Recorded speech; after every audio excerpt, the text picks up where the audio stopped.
Testing. There we go. Okay, now we're up. Sorry about that, Johnny. Okay, now you can hear me. Now you can see me. Hopefully you're on. Okay, let's talk about this. I think what we're going to do from now on, this is going to probably give you a little bit more time to work on homework if we have it or whatever. Maybe ask if you have any questions at the end or whatever. We're not going to take necessarily the time to read the material. We're just going to talk about it through our PowerPoint, through our lesson up on top, okay? So I may be adding more to the notes up there than what you really need, okay, for any homework or whatever, just to keep my lecture, the information for this material more, okay, more presentable. Okay, please keep your bottles quiet. I don't want to hear them. Okay, you can drink without causing a problem. Can I let it out? You know what I'm talking about. Can I Okay, let it out? Cameron. Yes, just be quiet with it, okay? Not laughing.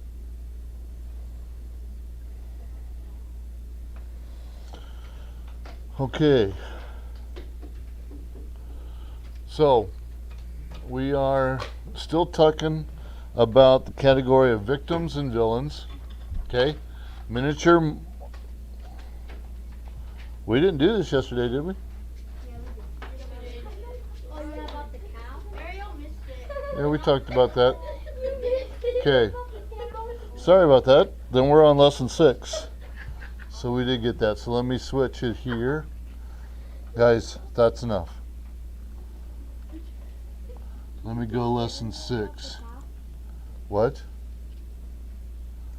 That's what I thought. Didn't need to be asked.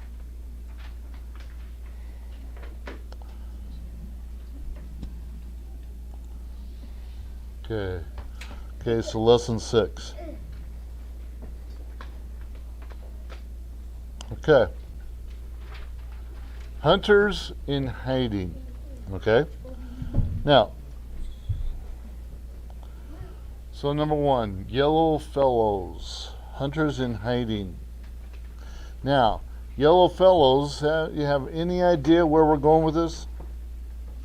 You have a question? Yeah. We're on lesson 5, but we're on colorful mimics. That's right, we didn't finish lesson 5, right? Okay. Johnny, sorry about all that. We're going to switch back to lesson 5. And then we will come back to lesson 6 hopefully today. Okay. Sorry. Thank you. I didn't write the note. Put your bottle down on the floor and leave it there. Don't pick it up again. If you guys can't drink quietly, then you don't need to drink. Okay, I'm not going to put up with it in the classroom.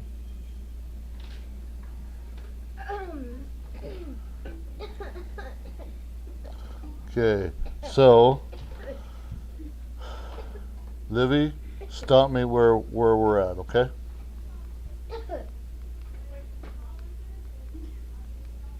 Cameron, stop please. Right there? No. No, keep going. Didn't we do this? Yeah, we did that. We just didn't have the words. Next one? Right there? Yeah. Okay. Colorful mimics, number 4. Okay. It's talking about, the question is, what are the larvae of butterflies and moths called? They are the larvae, okay, of those. Now look what happens with this picture. We start off with the pupa, the egg, okay? The egg goes into the caterpillar itself, the larva. The larva goes into a cocoon. When it is fully ready to hatch, basically, it'll change from here to a butterfly. All the markings will somehow fit onto that butterfly. Another aspect of God's perfect creation. And when He created the insects, the butterflies, and all that, when He spoke it into existence, All of this was there. It didn't develop over 1,000 years, hat off, and it didn't, evolve. It happened. God gave it the instincts or the capabilities of happening at that moment. Okay? Number 5, what is an immature insect that does not look like the adult larva? That's called the larva. Okay? So, for example, caterpillar doesn't even look like the butterfly, only maybe by color. And yet the colors don't even really match up. Okay?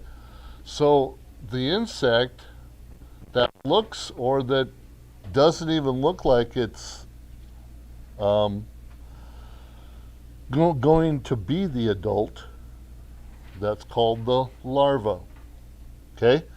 Now, there are some insects that will look exactly like their adult, only in a smaller form. Like when you were a baby, you looked like a human. Okay? You didn't change from something else into a human 10 days after you were born. When you were born, you looked like a human. As a matter of fact, you even looked like your mom or dad. Okay? In some aspect. So you were a miniature. We're going to look at those two. Okay? Later on.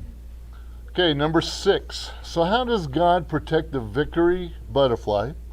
Remember the big victory butterfly was going, you need something? Okay. The victory butterfly is the mimic of the monarch butterfly. Okay?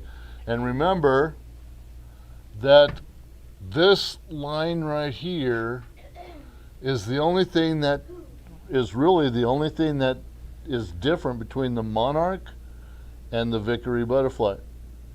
Some of the spots may be different around the edges, but when you look at it, they look the same. They are really close cousins. Okay? If we can use that term, that relative term. But if you look closely, that line on the back of its wings right here is what will tell you if it's monarch or a victory butterfly. Okay? Now, letter A. He made it to resemble the bitter tasting monarch butterfly, possibly to help protect it from something else. Maybe there's an animal out there that really loves to eat the monarch butterfly. Okay? Let me reverse that. Maybe there's an animal out there that really likes to eat the victory butterfly.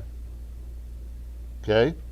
So, because it mimics the monarch, it can go into hiding, or if there's a group of the monarch butterflies there, the victory butterfly can fly in with the monarchs, and if the animal doesn't like the monarch because it's bitter tasting, then the victory can hide itself amongst all the monarchs, and that could help protect it.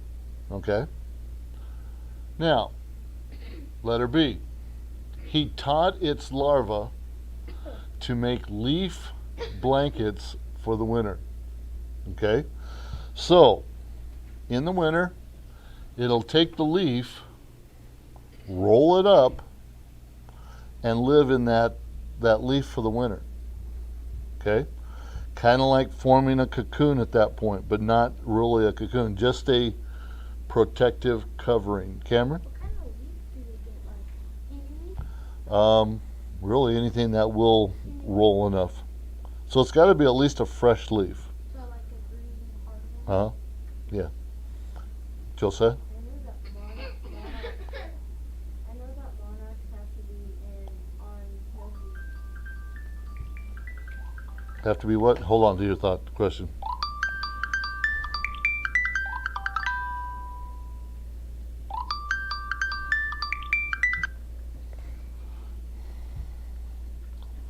Okay, I'm sorry. Go ahead.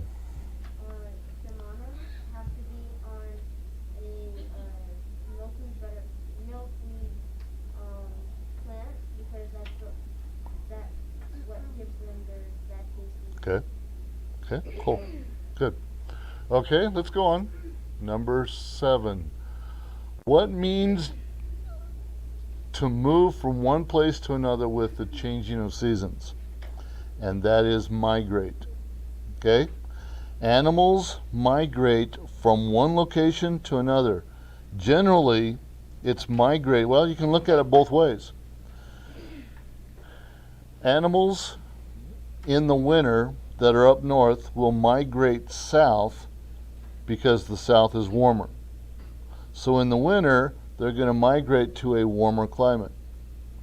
And then in the summer, they're going to migrate back up north because it gets too hot in the south. So they go back up to where it's a little bit cooler. Okay? So you're migrating down south, you're migrating up north. Okay? So migration both ways from one place to the other based upon the seasons. Okay? So here we have caribou. Not caribou, but some form of a ram. Can't remember what that's called. I thought they were caribous at first, but they're not. Do you know what that is? What is it, Josiah? What? Willoughby. There you go. Thank you. And then you have this flock of geese flying south or north, however. They always are in a V-shaped situation. Okay, when they're with. Anybody know why they fly in a V shape? Emma? They migrate like that so they know that they're heading into a certain direction. Okay, that's instinct. That's giving them that. But why are they in the V shape? As they're. Go ahead. Like the other birds, like the other kind of their birds, no? To follow them? No, not really. But that's possible. But that's not where I'm getting at. Gavin? Nope. Nope, not necessarily. Okay.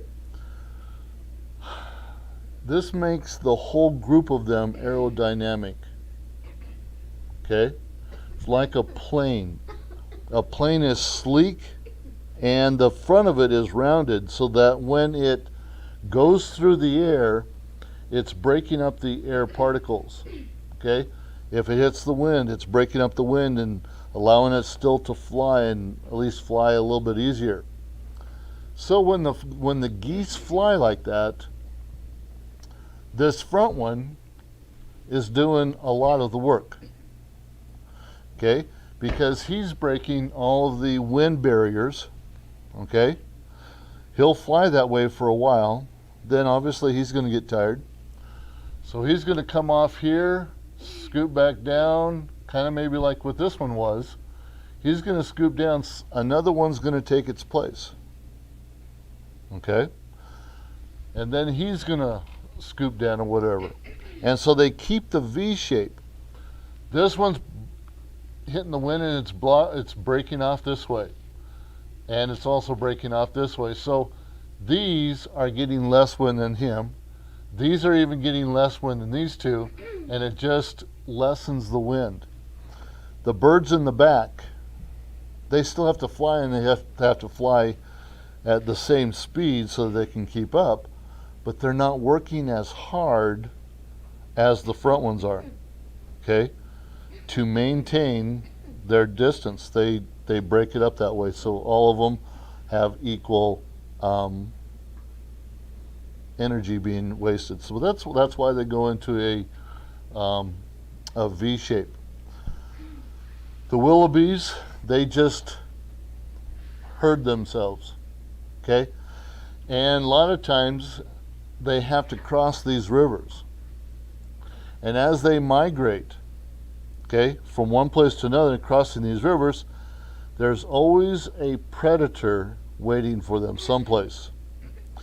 Generally like an alligator, okay, or a crocodile, depends upon the area that they're at. And the alligator crocodile is just waiting for the right one to come by. Okay? They are looking for the one that is a little out of position, one that may not be running as quick as the other ones, may have stumbled a little bit. Okay? One that's not keeping up with the other group, one that's younger. Okay? And so they're going to target the weak one because it's easier prey, okay, than trying to get the first one, okay? So generally that first one knows where he's going and what he's doing, and so he's their guiding, he's their leader, and so leaders generally do know what's happening. Okay, but that gives you an idea of what migrate means and what they're doing, okay? What insect looks very much like a yellow jacket? The American hoverfly. Okay? This is the American hoverfly. Now compare that just by picture to the yellow jacket. They both have yellow stripes back here. Okay? The head part's a lot different. Okay? But really, when you see a yellow jacket or a wasp, do you ever think about what your eyes see first? It's not the head; it's the body. It's basically what we would call the abdomen back here. Okay, because it's bigger. Okay, and so that's why the abdomen of the American hoverfly and the yellow jacket look very similar. Okay, and that's to help camouflage this one from the predator that's going to eat it because they don't want to deal with a yellow jacket. Okay, so that's what God's created or allowed. When God created, He created them for that purpose. Cameron? And the American hoverfly, like the same size? No, not really. They look like it in the pictures just because of magnification. But the hoverfly is smaller, but it's bigger than a normal fly. Okay, it's not as sleek, and it has you can tell right here that this one has a fairly decent waist, whereas the yellow jacket has a very thin waist, okay? But the length of it is going to be a little longer than with the hoverfly, but the color is pretty close. Josiah? I kind of watched that insect, but I wasn't, yellow jacket, I wasn't sure if it was that. I've heard of American hoverfly before. Uh-huh. I wasn't sure if it was American hoverfly or a wasp because it was flying right by me. I didn't know. Okay. You know, to be honest, I may have seen one before, but I don't recall seeing one, a hoverfly. So I'm just going based upon what I'm reading, what I'm, but I'm, I don't know. I'd like to see one sometime, but okay. Adam? Why is the waist so small? On the yellow jacket. Like it looks like it's cut in half. Yeah. Just the way God created it. I don't have a specific answer for that. Okay. Okay, let's go on. Number 9. What looks like a honeybee drone without a waistline? That would be the dronefly. Okay? Now, they look pretty close, don't they? The dronefly has the markings back here. So does the honeybee drone. The honeybee drone is going to be bigger, okay, because honeybees are a little bit bigger. They're not as big as the bumblebee, but they are bigger than a fly, okay. They both have the waist, maybe a little bit different. This one, the honeybee, may be a little bit more fuzzy, furry, than the dronefly. But there you've got your mimicry going on from the dronefly to the honeybee. Number 10, I think we have a 10, right? Let me get my notes out. Okay. And if I would have had my notes out, but thank you, Livy. Appreciate it. Okay, number 10. The differences between bees and flies. Okay? So here's a bee, just a drawn picture of one, but it's still pretty accurate. A bee and a fly. Bees have 2 pairs of wings, flies only have 1. Okay? So see, 1 pair, bees have 2 pairs, 1, 2, 1, 2. Okay? A little hard to see sometimes, but they're really close to each other, but there are 2 sets on, there's 2 wings on each side of the bee. So if you ever catch a bee, be careful, but you can tell the difference. You can tell that they have 2 wings on each side. 2 pairs. Okay? That's the first difference. Bees fold their wings over their back when they're at rest. Flies hold them out or slightly to the side. Okay? So the bee, see how they're just kind of laying over the back of the bee? Whereas the fly, they're kind of out, spread out. And sometimes you'll even see them where they're straight out. Okay? But that's, so if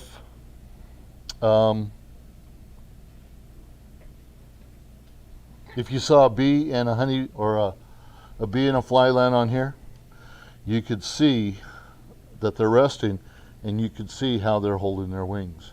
Yes? Why is that bee not yellow? Because it's not bumble. Wait, Okay. so bees that are yellow, they're bumble? Well, generally when you see a yellow bee, it's because of the yellow markings on the bumblebee. So Okay. Honeybees are more of an orangish brown color, kind of grayish. Have you ever Okay. seen a bee that color? Have I ever seen this? Yeah. A bee, yeah, many times. Okay. Okay, I think there's a third one. Yep, their antennas are longer than their heads. Flies' antennas are shorter than their heads. Okay? So the bee, see how long they are? Their head is right here. Okay? Or right here. Their wings are, or their antennas are longer than this, whereas the flies, look, they're really close right up here, just almost like whiskers. Okay? So a lot smaller than their head. Gavin? What's the difference between a bumblebee Okay, one more time. Say it again. What's the difference between a bumblebee hive and a honeybee hive? Not a whole lot. Okay. The bumblebee hive will be still the octagon or hexagon shaped cells. So is the honeybee. So maybe just in location for the most part, but they're really close in looks. Okay. Okay. Number 11. What are the larvae of flies often called? They're called maggots. Okay? Maggots. Okay? Now, this is what you're seeing in the cells of them, the flies. So, let me get your attention on this one. If you let a fly hang around in your food, okay, for a long enough period, they may lay an egg, and then eventually, if you don't take care of it, that egg will develop into a maggot, okay, and then later on it's going to come into a fly. Now, how many have ever seen raw meat go bad? Or you've seen a roadkill laying by the road, and you've gotten close to it. Have you ever seen maggots in there, in the body? That's what we're talking about. It's those white little creatures, those white little caterpillar-looking things that are in that meat, that are in that carcass of that roadkill. Okay, and that's what's going on. The white stuff, this is just protecting the larva. Okay, Josiah? So if you, I've had that done like twice in my backyard, but it's kind of fun because then you get to into getting hammered and snacks and all. Yeah. Okay, but this is your maggots. They are live little creatures, and they are bacterial type eating animals. Gavin.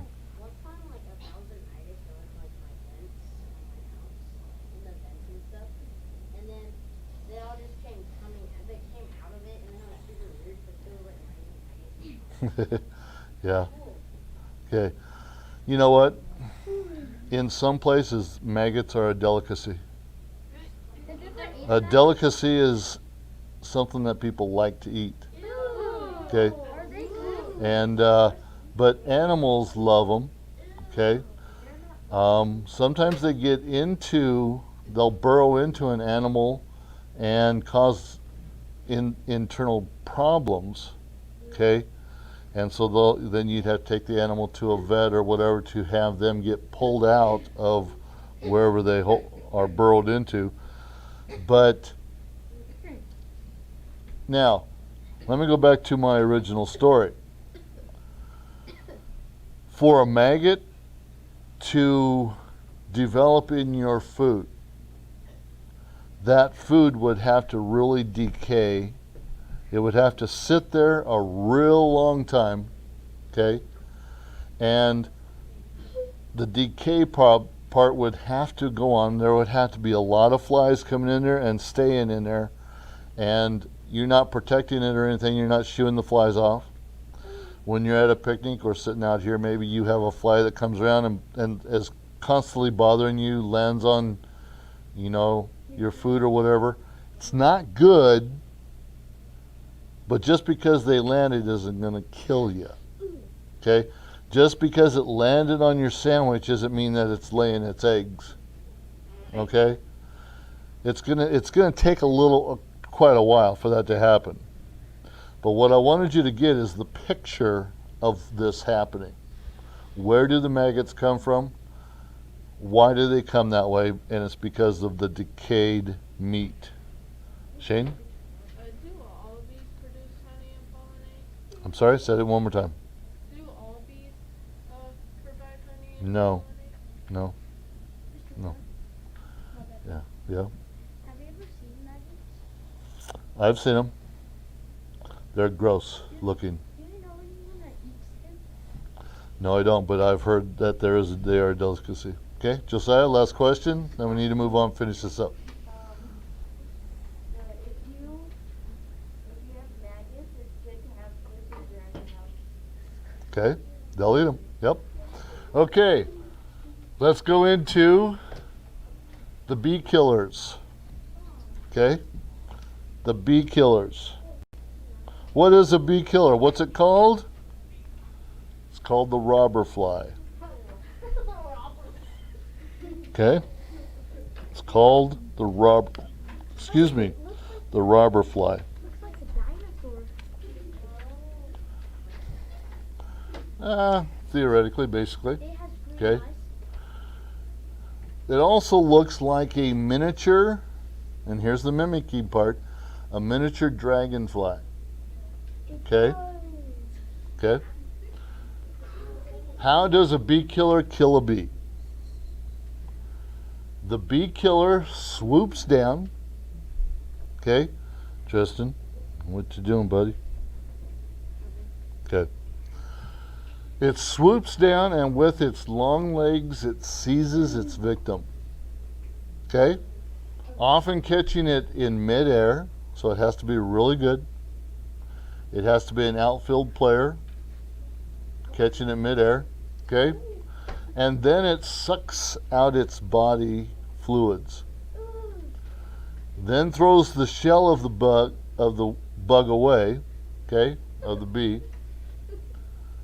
down on the ground. And then what's left, bacterial starts in, and maybe maggots would start developing in that carcass. Okay?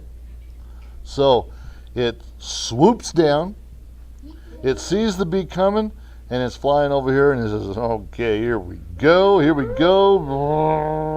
and the bee's coming in, and he catches it, okay, So it's like a car crash? and with his legs it's holding it, okay, and then it starts sucking out the juices inside, okay, okay, okay, and pretty soon all of the juices inside are all out, and all you got is this flat looking bee, okay, and says, oh, dinner's over, and down it goes to the ground. Can you make that sound again? Here's your homework. Due Friday. Comprehension check 1.5 and worksheet number 1. Worksheet number 1 is in your green folder that I gave you. Okay?